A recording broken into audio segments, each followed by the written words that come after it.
Hello chaps and chapesses, and this week we are sea trout fishing on the Laxa I Kjos in Iceland.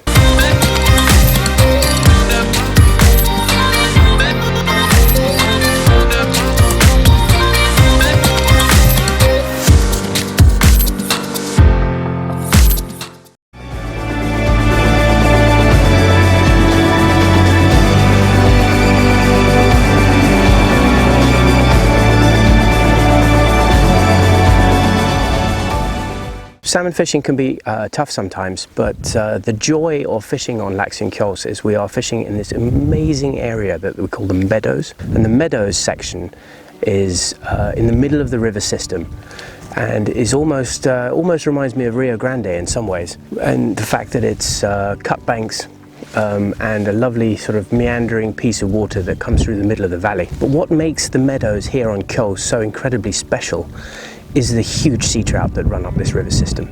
During the back end of July and into August, fish up to 15 to 20 pounds will often run the river, which can add a huge facet to the fishery. And if the salmon fishing's a bit slow, the meadow beats are free beats, which you can then go and try your luck and see if you can catch fish. And what's really exciting is you can fish for these fish on dry flies and nymphs. So today, to explain how we're going to do that, is head guide Sibbi, and Sibbi is going to teach us the methods and tactics that we use to pull out some big sea trout from here.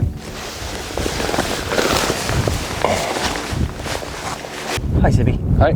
Oh, actually, how do you pronounce your surname? How do you pronounce your name properly? Sigurberg. Sigurberg? Yeah. Sigurberg. Yeah. Okay. I'm afraid I've always just called him Sibbi. I find it much easier. Yeah, most people do. Yeah, well, Icelandic is a little hard to get your tongue around sometimes. Yeah, it is. Well, actually, all the time. Yeah, most of them.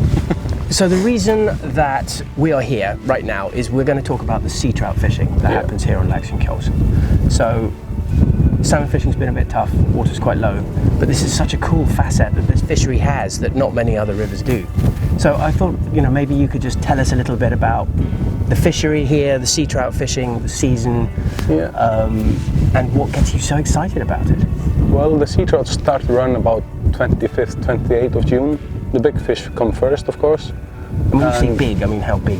What are we talking about here? We're talking about fish up to 85 centimeters, even bigger. The biggest one landed this season is a 99 centimeter sea trout. So what do you think that is in pounds? That would be really close to a 20-pound fish. 20-pound sea trout?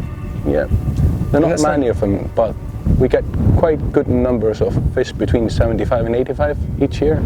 And of course, lose a lot of them. Yeah.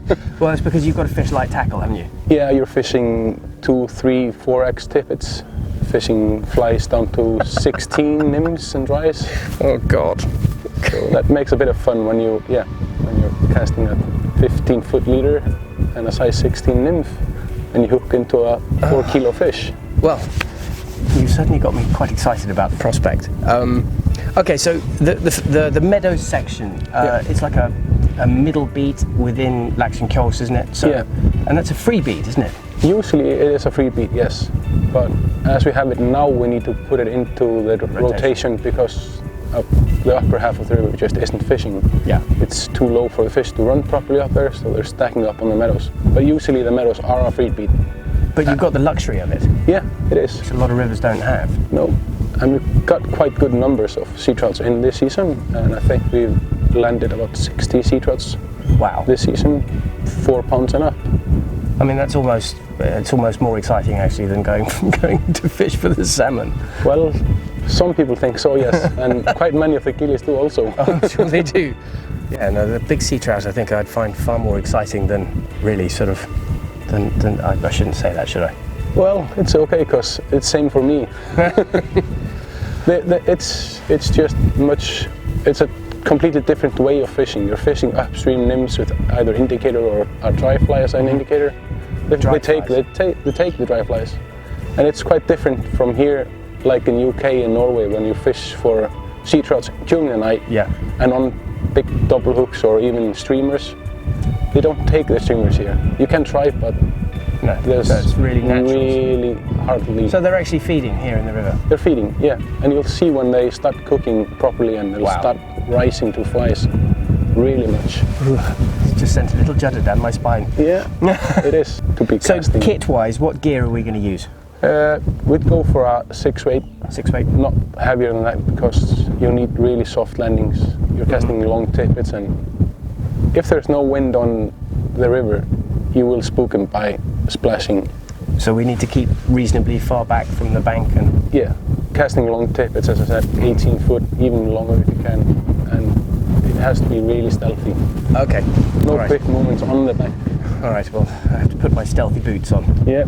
So presumably a decent reel with a proper drag is going to be necessary? Yeah, because if you hook into the big fish, you can be up for a run, and a proper run. Well, at least it looks like it's not going to be too sort of rock-laden. It's quite easy running around here, so I'm hoping that's not going to be an issue. It's not an issue, but it's quite fun when you go the 200 yards downstream and don't have any control at all. Well, listen, I'm really excited about this. I'm really hoping that we're going to get a chance to experience it. Yeah, let's hope so. I think we should go and give it a go. Yeah, I think so. Let's go. Come on, let's go. So what we're doing is we're essentially going to dry fly fish. There's sea trout here, which there's lots and lots of sea trout racked up in this slot on the other side, and they're rising. They're actually free rising. So I've got a 9'6" 6 weight Hardy Zephyrus, and fish are moving, and I'm fishing with a size 14 clink hammer. So all I'm going to do is literally dead drift a clink hammer upstream, just like as if I was back home on the chalk streams.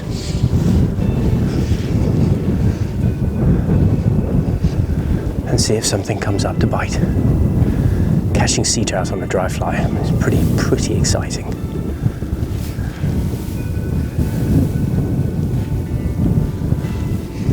It's quite hard to make out the clink hammer because it's a distance and it's a bit grey. I picked it up in the riffle line there. It's very important that you want a ripple on these pools when you're trying to fish them, otherwise the fish spook really easily. So long leaders down to a 7-pound tippet, just on a floating line.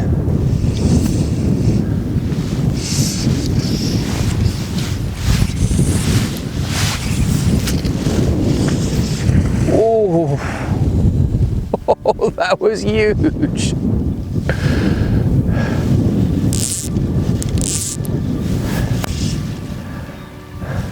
There's fish moving around out here, plenty. Heaven knows how many sea trout and salmon are stacked up in this pool. It's not the kind of pool you'd want to fish in a normal salmon-like manner. There's not much drift, there's not much movement. But the sea trout don't seem to mind. Oh, that one's very close to my fly. I'm just letting the line belly out a bit so it just moves slowly down the pool, just maintaining tension.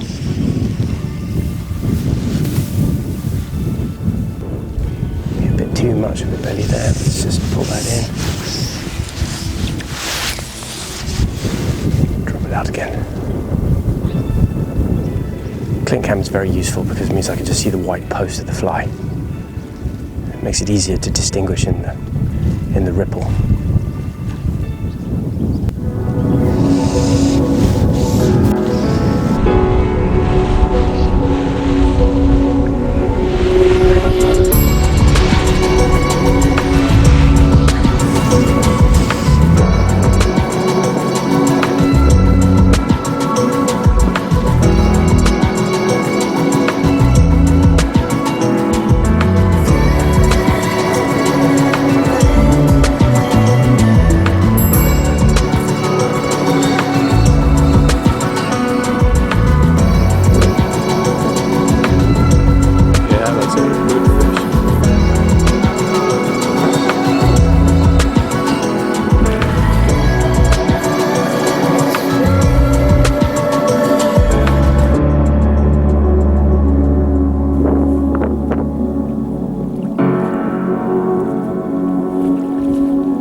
guys run when they want to run.